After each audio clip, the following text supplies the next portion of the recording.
오늘 말씀을 제가 준비하면서 재미가 있었던 것은 말씀의 주제가 고기입니다. 고기. 여러분 고기 좋아하세요? 제 기억에 어릴 때 그렇게 막 배 터지게 고기를 먹었던 기억은 없고, 이제 저희 부모님이 목회를 하셔가지고 명절이면 꼭 고기를 갖다 주시는 분이 계셨어요. 아마 30여 년을 한 교회에서 목회를 하시고 은퇴를 하셨는데, 마지막에 제 기억에는 끝까지 이 명절이 되면은 고기를 갖다 주시는 분이 계셔가지고, 제 기억에 항상 저와 동생은 추석이나 설은 고기 먹는 날, 어머님이 이렇게 양념을 하셔가지고 뭐 갈비도 해주시고, 그래서 그날을 기다렸던 기억도 있고, 또 어릴 때 생각해 보면은 뭐 자랑스러운 얘기는 아닙니다만 제가 반찬 투정을 많이 했던 것 같아요. 고기 반찬 달라고. 그러면은 이제 보통 아버지들은 먹지 마, 굶어 이러시고, 어머니들은 뭐라고 하시면서도 또 어떻게 하면 아이들이 먹고 싶은 것을 더 주려고 노력을 하시죠. 오늘 말씀을 보면서 그런 생각이 났습니다. 저희가 18절부터 읽었지만 사실 이 11장 전체를 보면은 11장 전체뿐만 아니라 그 이후에도 계속 반복되는 내용이 이 이스라엘 백성들이 광야에서 하나님에게 불평하는 내용이에요. 불평. 그래서 무엇을 오늘은 불평했냐? 만나가 지겹다는 거예요. 만나가 지겨우니까 고기를 달라는 거예요. 고기를. 뭐라 그러냐면은 그 5절에 우리가 애굽에 있을 때는 값없이 생선과 오이와 차와 부추와 파와 마늘 등 먹은 것이 생각난다. 이렇게 얘기하면서 고기를 먹고 싶다고. 얼핏 생각하면 너무나 한심하죠. 기껏 애굽에서 종살이하면서 정말 인간으로서는 상상치도 못할 그런 비참한 삶 가운데서 주님에게 건져달라고 하도 부르짖으니까 주님께서 모세를 세워서 애굽에서 건져주신 거죠. 홍해를 갈르시고 애굽의 군대를 진멸하시고, 순간순간 이미 여기까지도 하나님의 놀라운 은혜를 부어주셔서 사실은 여기 살아있고 이 광야에서 또 굶는 것이 아니라 물이 필요하면 물을 주시고, 또 허기지면한 만나를 주셔서 필요한 모든 것을 다 공급해 주고 계신 그 상황인데, 철없는 어린 아이와 같이 또 뭐를 달라고 그러는 거예요? 고기 반찬, 고기를 달라고 그러는 거예요. 물론 뭐 고기를 좋아하는 분들이 생각하면 공감이 되실 수도 있을 것 같아요. 그렇죠? 어떻게 고기를 안 먹고 살겠어요? 그러나 또 오늘 그 11장 그 4절 말씀에 뭐라고 되어 있냐면, 그들 중에 섞여 사는 다른 인족들이 탐욕을 품음에 이스라엘 자손도 다시 울며, 이렇게 나옵니다. 우리에게 고기를 주어 먹게 하랴. 이 말이 어디서 나왔냐면 다른 인종들이 섞여 있었는데 그 탐욕이 전이가 된 거예요.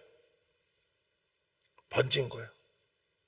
그러니까 하나님의 백성으로 하나님의 뜻에 맞게 사는 것이 아니라 다른 인종들의 영향을 받으면서 고기를 달라 그러면서 애굽에서 자기들이 언제 고기를 먹었겠어요? 주인들이 먹는 거 구경이나 했었겠죠. 그런데 고기를 달라. 제가 어릴 때는 고기를 실컷 못 먹었지만 미국에 와서는 많이 먹은 것 같아요. 특별히 전에 사역했던 교회가 그 위스콘신에 있는 미국 교회였는데, 이 아틀란타에 오니까 저희가 식사할 때마다 밥도 있고 국도 있고 반찬도 있고 뭐 나물도 있고 잡채도 있고 많은데, 보통 미국에서 교회에서 식사를 하면 무조건 불을 피우고 고기를 굽습니다. 무조건 고기예요. 고기 잔뜩 쌓아놓고 남으면 싸가고, 항상 고기 없이는 이야기가 안 돼요.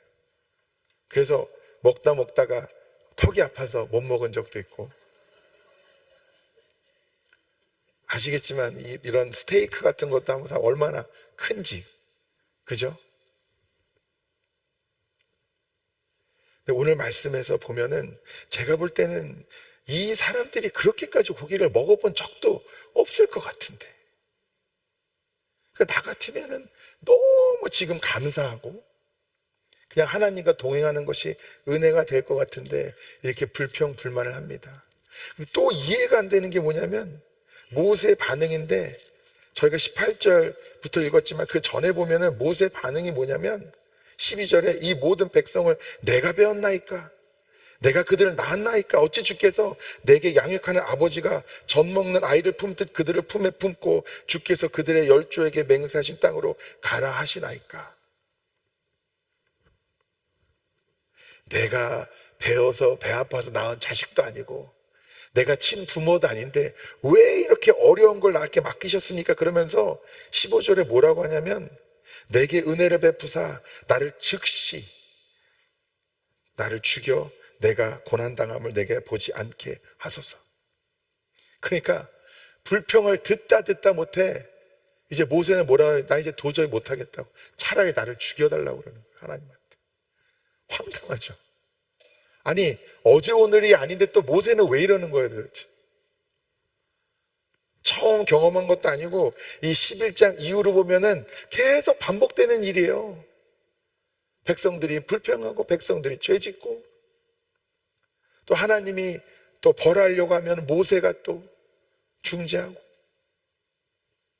근데 모세까지도 그냥 지칠 대로 지친 거예요.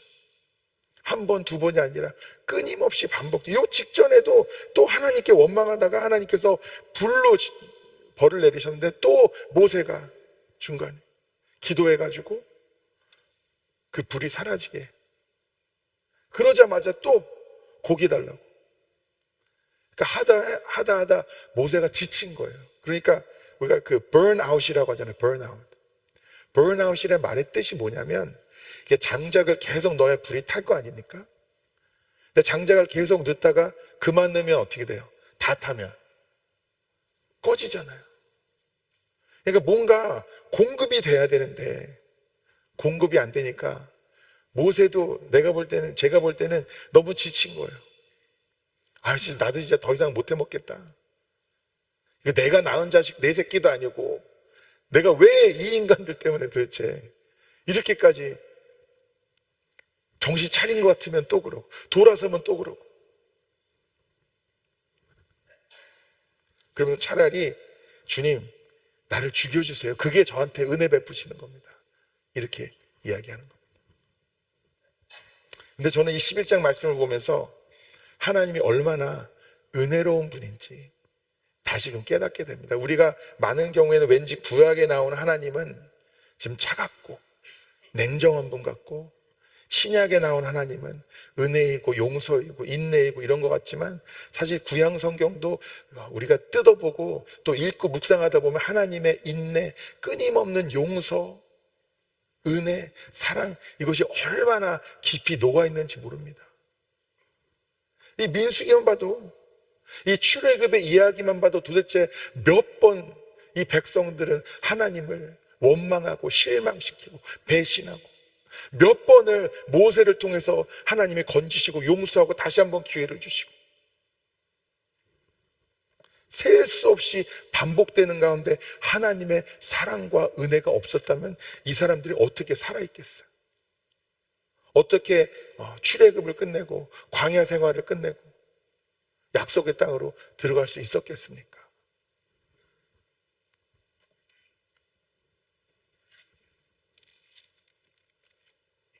저 같으면 모세가 차라리 나를 죽여달라고 했으면 엄청 혼냈을 것 같아요. 내가 아는 사람이 그랬으면. 할 말이 있고 하지 말아야 될 말이 있지. 그렇지 않아요. 그냥 누가 저한테 와서 목사님 힘들어요 그러면은 제가 아이고 힘내세요 이러겠지만 차라리 죽여달라고 그러면은 정신 차리라고 그래야죠. 근데 오늘 말씀에서 여호와께서 모세에게 보이신 반응은 뭐냐면 장로 70을 세워라 이렇게 말씀하세요. 나무라지 않으시고 그것은 너무나 힘들게 사역을 감당하고 있는 모세에게 하나님이 은혜를 베푸시는 거예요. 사실 그 얼마나 큰 죄입니까? 하나님 앞에 나를 차라리 죽여서 은혜를 베푸소서. 이게 얼마나 하나님 앞에서 하면 안 되는 말이에요. 그런데도 그런 모세에게도 또 은혜를 베푸시고, 이 18절 이하 저희가 읽은 말씀을 보면은 고기를 먹게 할 건데, 몇 번 고기를 준다고 하셨어요? 며칠을 준다고 하셨어요? 하루나 이틀이나 닷새나 열흘이나 20날만 먹을 뿐만 아니라 냄새도 싫어하기까지. 여러분, 냄새가 싫을 정도로 고기 드셔보셨어요? 코에서 고기 냄새가 나서 그 냄새가 싫을 정도로 고기 드셔보셨습니까? 아마 안 드셔보셨을걸요. 근데 고기를 달라는 그 엉뚱한, 철없는, 주님을 원망하는 그 소리에도 고기를 주겠다고 주님 말씀하시는데, 그냥 찔끔 한 번 주는 게 아니라 엄청나게 주겠다고 말씀하십니다. 근데 여기서 모세가 또 지금 컨디션이 안 좋아요. 또 의심해요. 하나님, 그게 가능합니까? 한 번도 아니고 두 번도 아니고 그렇게 많이 오랫동안 고기를 주신다고요? 그거에 대한 여호와의 답변이 23절입니다. 여호와께서 모세에게 이르시되 여호와의 손이 짧으냐? 내가 이제 내 말이 내게 응하는 여부를 보리라. 근데 이 말씀, 여호와의 손이 짧으냐?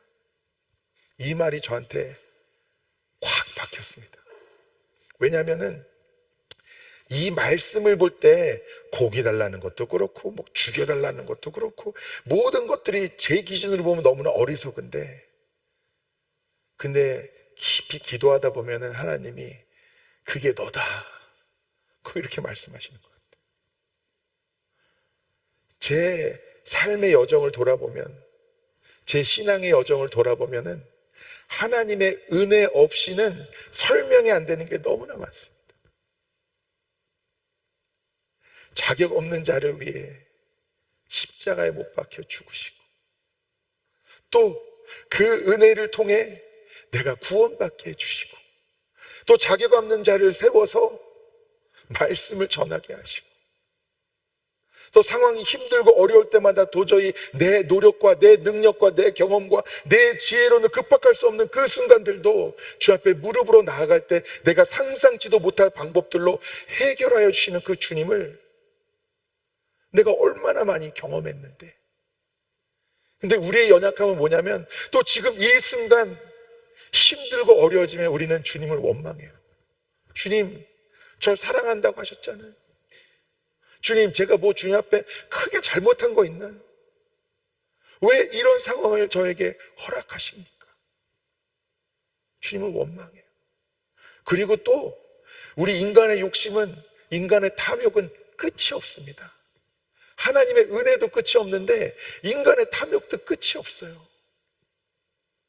여러분 어떠세요? 여러분의 탐욕은 끝이 있으십니까? 오늘 말씀도 보면 마지막에 이 메추라기 욕심을 부리다가 또 하나님의 징벌을 받고 죽은 사람들이 있습니다. 그곳 이름을 기브로 핫다와라 이렇게 했는데, 핫다와는 탐욕의 무덤 이런 뜻이에요.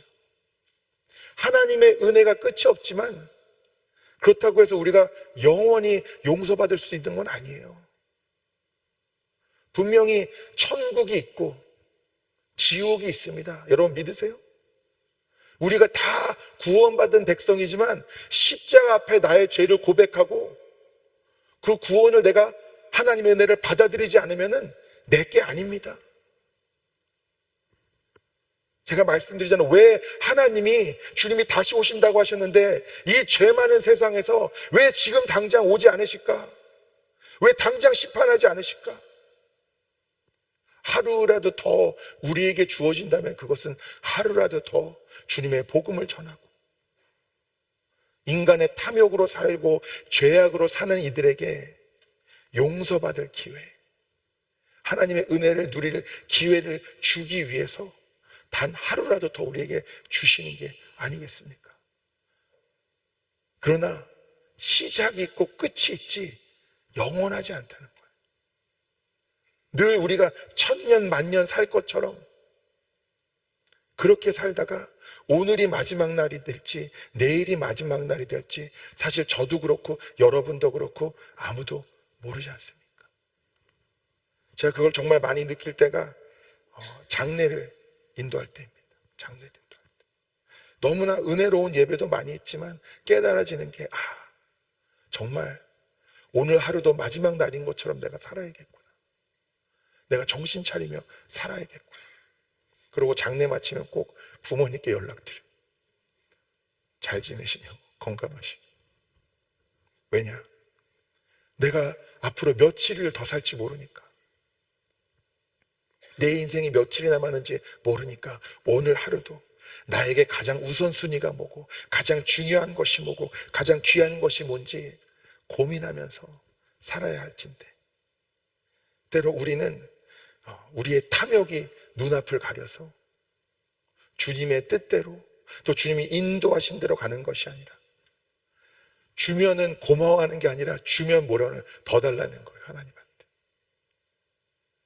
사실 저는 무슨 생각이 들었냐면, 오늘 내일이 아니고 어제까지 하나님이 나에게 주신 은혜가 너무 이미 많은 거예요. 사실은 뭘 더 달라 그러는 것도 욕심이라는 생각이 들더라고요. 이미 너무 많으니까. 근데 그거는 제가 영적으로 상태가 좋고 기도하고 깨어있을 때는 그런 마음이 들고, 저도 인간이기 때문에 육신으로 사는 순간이 오면은 저도 마음에 욕심이 생기고요, 불평이 생기고 불만이 생기는 거예요. 여러분도 다 마찬가지입니다. 내 마음이 기쁘지 않고 지금까지 나에게 부어오신 하나님의 은혜, 축복, 그것이 기쁨으로 누려지지 않고 도저히 채워지지 않는 나의 탐욕으로 인해서 주시지 않는 하나님에 대한 원망과 불평으로 내가 살아가고 있다면, 여러분은 오늘 말씀에서 이스라엘 백성과 전혀 다를 것이 없다는 겁니다. 그리고 하나님은 탐욕스러운 우리의 모습조차도 인내하시고 사랑하시고, 반찬 투정하는 아이를 혼내면서도 결국은 먹고 싶어하는 것을 만들어주는 그 어머니의 사랑처럼 우리에게 베풀어 주시는 분이 하나님이시지만, 그러나 우리의 탐욕이 언젠가는 끝나야지, 끝나지 않으면은 오늘 말씀의 마지막처럼 결국 우리의 탐욕이 우리의 무덤이 될 수도 있다는 겁니다. 여러분은 어떠세요? 여러분의 신앙의 여정, 인생을 뒤돌아볼 때 하나님 베풀으신 은혜가 많이 있으십니까? 도대체 하나님이 개입하지 않으셨었다면 설명되지 않을 놀라운 삶의 간증들이 있으십니까? 나는 자격이 없고 수가 한 적도 없는데 나에게 주신 하나님의 은혜와 축복이 있으십니까? 여러분, 오늘 기도하시는 가운데 그것들이 기억나고 깨달아지고 누려지시기를 축복합니다. 그리고 그것이 우리의 은혜가 되고 기쁨이 되기를 여러분 축복합니다. 제가 목회를 하다 보면은 정말 다양한 분들을 만납니다. 정말 여러분이 상상 못할 정도로 많은 재산을 갖고 세상 성공한 분들도 있고, 정말 세상 사람들은 하찮게 여기는 그런 직업을 갖고 많은 부족함 가운데 사시는 분들도 만났습니다. 그러나 사람들이 누리는 은혜와 기쁨은 세상의 성공순이 아니고요, 많은 재산을 가진 순이 아니고요, 건강순도 아니에요. 너무나 육신의 질병으로 고통받고 계셔서 내가 위로해 드리려고 신방을 갔는데, 목사님, 저는 오늘이 마지막 날이어도 내일이 마지막 날이어도 여한이 없습니다. 이미 지금까지 주님이 주신 은혜가 너무 많아서 저는 어느 순간 주님이 데려가셔도 저는 감사할 뿐입니다. 모든 생명과 죽음은 주님이 주관하시고 이미도 주신 은혜가 너무 많기 때문에 이렇게 목사님 한 번 더 만나는 것만으로도 제가 감당할 수 없을 정도로 감사합니다, 이러시는 거예요. 그러니까 거기까지 가느냐고 길 막혀가지고 고생하고 힘들어서 또 돌아가서 해야 될 일도 있고 다른 것도 신방해야 되고 설교 준비도 해야 되고 머리가 복잡했어요. 근데 그 말씀을 듣는데 제가 너무 부끄러운 거예요. 지금 죽는 게 문제가 아니라 육신의 고통을 너무 받고 있는 거예요. 아무리 진통제를 놔도 해결이 안 되는 고통 가운데서도 감사하다고 고백하는 그 믿음을 보면서 너무 부끄러워졌어요. 반대로요, 세상 사람들은 부러워할 정도로 명예와 직책과 성공을 이룬 사람들도요, 결국은 목사에게 찾아와서 기도 제목을 나누고 고민을 나누고 힘든 일들을 나누는데, 여러분, 세상에서 제일 행복하지 않더라고요.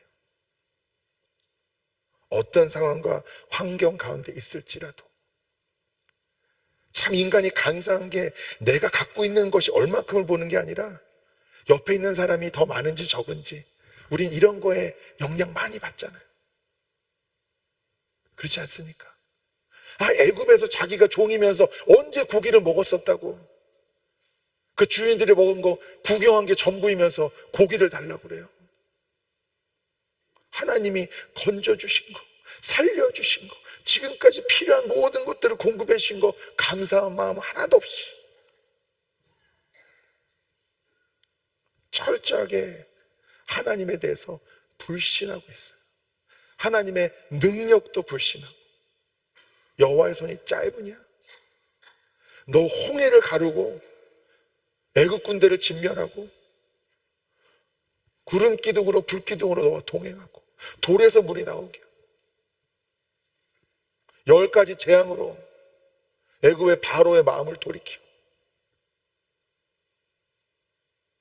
지금까지 네가 본 나의 모습, 그리고 지금 나의 모습이 네가 보기에는 나의 능력이 부족하냐? 아니면 너희들에게 베푼 것이 부족하냐? 주님은 그 무엇도 부족하지 않습니다. 주님의 능력은 우리가 감히 입에 담을 필요도 없고요. 어찌 우리가 감히 하나님의 능력에 대해서 노랍니까? 천지를 창조하시고 모든 생명을 주관하시고, 우리 한 사람 한 사람도, 제가 여기에 서 있지만 얼마나 놀라운지 몰라요. 이렇게 많은 사람들이 있는데 어떻게 다 다를까? 다 달라요. 다 다르다는 게 뭡니까? 다 특별하다는 거예요. 그러면서 또 우리는 다 누구의 형상대로 지었다고 그래요? 하나님의 형상대로 또 지었대요.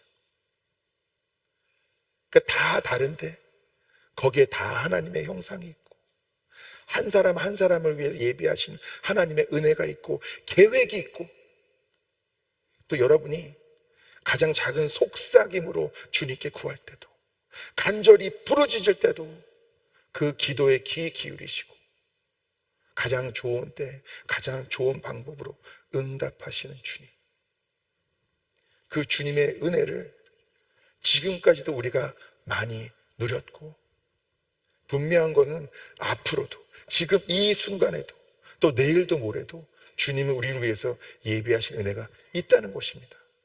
여러분, 그렇게 믿으십니까?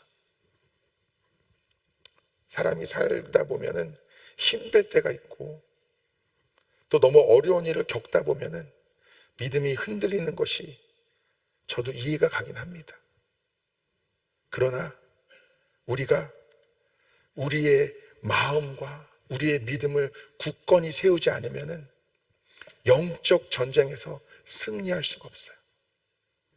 영적 전쟁은 누구와 누구의 싸움이에요? 하나님과 누구의 싸움이에요? 마귀? 예, 맞아요. 그런데 사실은 그 말도 맞는데, 제가 얼핏 곰곰이 생각해 보니까 사실은 하나님과 우리의 싸움이에요. 이게 무슨 의미냐면은, 제가 우리 여러분 대적 기도해야 됩니다. 마귀는 우리를 참수하고 우리를 속이고 우리를 유혹하고 우리 정신 바짝 차려야 됩니다. 자녀들을 위해서 날마다 기도해야 됩니다. 이렇게 말씀드리는데, 이 대적 기도에 대해서 얘기하고 영적 전쟁에 대해서 얘기할 때 하나의 부작용이 있어요. 무슨 부작용이냐면, 자꾸 죄는 내가 짓고 누구 탓으로 돌립니까? 마귀 탓으로 돌려, 마귀 탓으로. 죄는 내가 다, 마귀는 우리를 유혹하는 건 맞아요. 근데 죄는 누가 짓는 거예요? 내가 지는 거예요, 죄는. 죄는 내가 지은 겁니다. 우상이 뭔지 아세요? 우상이 하나님이 있어야 할 자리에 나를 올려놓는 게 우상이에요. 철저히 내 이해관계에 따라서, 내 욕망에 따라서, 내 탐욕에 따라서, 내 필요에 따라서 다른 것을 하나님보다 더 높이 세우고 섬기는 것이 우상인데, 우상을 하나님 자리에 놓는 건 딴 걸 놓는 게 아니라 내 자신을 놓는 겁니다. 그렇기 때문에 우리가 영적 전쟁에 대해서 깨어 있어야 되고, 대적 기도도 해야 되고, 그 부분에 대해서 정신을 차려야죠. 우리가 누군가의 갈등이 있다고 해서 그 사람을 미워하는 게 아니라 이 상황을 만들고 있는 마귀에 대해서 우리가 기도하고, 주님이 임재하셔서 나의 마음에도 충만히 들어오시고 저 사람 마음에도 충만히 들어와서 하나님의 은혜로 모든 것이 해결되도록 우리가 기도해야 되지 않습니까? 그게 우리가 영적 전쟁을 하는 건데, 그러나 책임을 다 마귀에게 돌리면 안 된다는 거예요. 책임을 마귀에게 돌리고, 우리는 또 책임을 누구한테 돌려요? 다른 사람한테 돌리고, 상황에 돌리고. 목사님도 내 상황이었으면 그러실 수밖에 없으셨을 거예요. 그런 얘기 많이 들어봤습니다. 여러분, 누구를 원망하는 마음이 그게 죄입니다. 죄. 창세기에 또 보세요. 내 탓만 없고 다 남 탓. 그리고 결국 누구 탓? 하나님 탓. 나 외에 다 나머지 모든 사람들에게 그 책임을 돌리는 게 바로 그 자체가 죄예요. 그게 우리의 죄된 본성입니다. 우리가 이렇게 만나만 매일 먹으니까 사람이면 당연히 물리지, 당연히 고기 달라고 하지. 당연하게 여겼던 거예요. 그리고 모세도 너무 힘들고 지치니까 헛소리하는 거, 차라리 죽여달라고. 또 헛소리하는 거예요. 하나님, 아무리 하나님이라도 이런 게 가능합니까? 모세까지 그랬던 거 보니까 누구나 그럴 수도 있지만,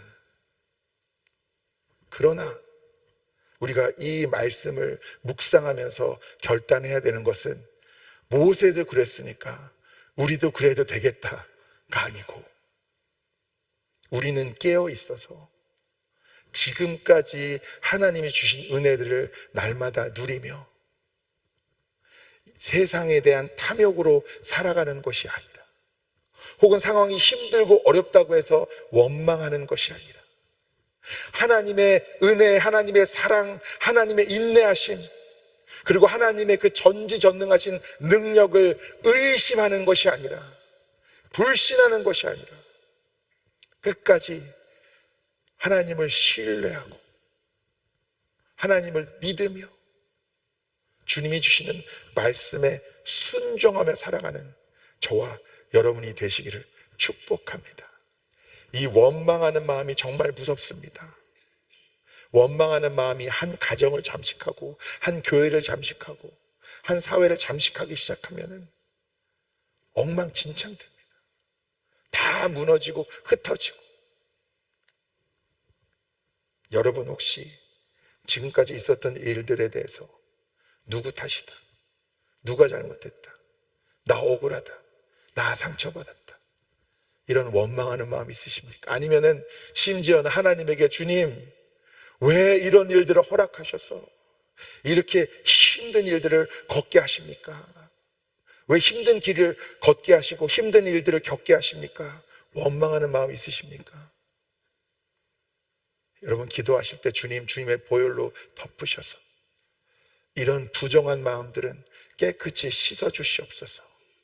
그렇게 기도하는 여러분이 되시기를 축복합니다. 지금까지 여러분의 신앙의 여정에 여호와의 손이 짧았느냐라고 물을 때, 아닙니다 주님, 결코 짧지 않았습니다. 앞으로도 그리할 줄 믿습니다. 이것이 여러분의 믿음의 고백이 되고, 여러분의 삶과 가정, 여러분이 하는 모든 일, 여러분의 자녀들, 여러분 자녀들 위해서 기도 많이 하십시오. 자녀들은 기도로 키우는 겁니다. 여러분이 아무리 똑똑하시고요, 아무리 능력 있어도 저는 단 한 사람도 내가 능력이 있어서 내 자식은 내 계획대로 잘 키웠습니다, 이렇게 저한테 얘기한 사람이 지금까지 한 명도 없어요. 제가 볼 때도 너무 대단한 분들도요, 자식은 다 마음대로 안 되는 거라고, 이 세상 모든 상황을 내 마음대로 할 수 없고 자식의 마음이 내 마음이랑 똑같지가 않기 때문에 결코 내 마음대로 되는 게 아닙니다. 뭐 해야 돼요? 기도해야죠. 여러분이 기도하시면서 지금까지 주님이 인도하신 그 손으로 앞으로도 인도하실 줄 믿습니다. 감사합니다, 주님. 이 자격 없는 자에게 주신 이 은혜를 내가 누리면서 불평불만하고 나의 탐욕이 나의 무덤이 되는 삶이 아니라 주님의 그 손, 여호와의 손을 내가 의지하고 주신 것에 감사하고 순종하며 나아가서 나의 이 삶에 계획하신 그 뜻들을 온전히 이루며 무엇을 주시든지 내 남은 인생이 몇 날 며칠이 남았든지 끝까지 감사하며 주님 앞에 나가겠습니다. 주님, 지금까지 나에게 베풀어 주신 은혜, 내가 자격도 없고 노력하지도 않았고 나에게는 너무나 과분하지만 주신 그 은혜, 앞으로도 주님 구하오니 베풀어 주시옵시고 나를 통해서도 주님을 만나고 나를 통해서도 주님의 축복과 은혜를 누리는 자들이 있게 하여 주시옵소서. 이것이 저와 여러분의 기도가 되어야 할 줄 믿습니다. 저는 날마다 이 여러분의 기도 제목을 받으면서 기도하고 또 우리 신년에 여러분이 적어주신 기도 제목뿐만 아니라 실시간으로 여러분 집안에 무슨 일이 있는지, 어떤 어려움들이 있으신지, 사업에 무슨 어려움이 있으시고 또 가정에 무슨 육신의 질병이 있는지 계속 공유받고 있습니다. 그리고 기도하고 있어요. 근데 기도할 때마다 주님이 저에게 주시는 평안이 있어요. 그리고 저도 모르게 하나님이 치유해 주신 줄 믿습니다, 하나님이 해결해 주신 줄 믿습니다 라고 입술에 고백이 나올 때가 있어요. 그게 제가 긍정적인 사고로 하는 게 아니고요, 저는 성령의 감동이라고 믿습니다. 여러분, 우리가 기도하고 우리의 마음이 바로 설 때마다 하나님이 베풀어 주신 은혜가 분명히 있어요. 여러분, 낙심하지 마시고 포기하지 마시고 원망하지 마시고 주님 앞에 바로 서서 충만한 주님의 영과 주님의 거룩한 말씀 앞에 나아가서 날마다 주님 주신 은혜를 기쁨으로 누리고 지금보다 더 큰 은혜를 주님이 줄 것을 믿으며 나아가 주님의 복된 삶을 사시기를 간절히 축복합니다. 기도하시겠습니다. 사랑과 은혜가 풍성하신 주님, 이 자격 없는 자에게 주님이 주신 은혜, 나를 위해서 피 흘리시고 십자가에 못 박혀 죽으시고 또 부활하시사 모든 죄와 죽음을 이기시고 이제는 내 안에 사시어 나와 동행하시는 주님, 지금까지 주신 은혜가 너무 많고 자격 없는 자에게 베풀어 오신 축복이 너무나 많은데 상황이 어렵고 또 때로는 나의 탐욕이 너무 커져서 주님을 원망하고 욕심냈던 나의 모습을 주 앞에 고백합니다.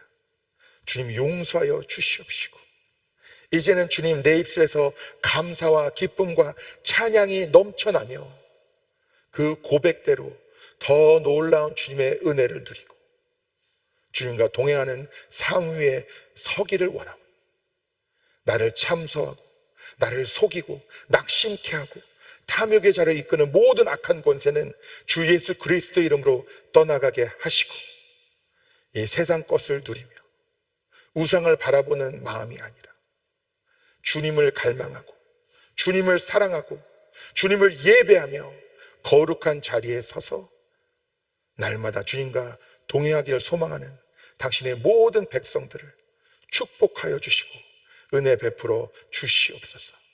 주 예수 그리스도의 이름으로 기도드리옵나이다. 아멘.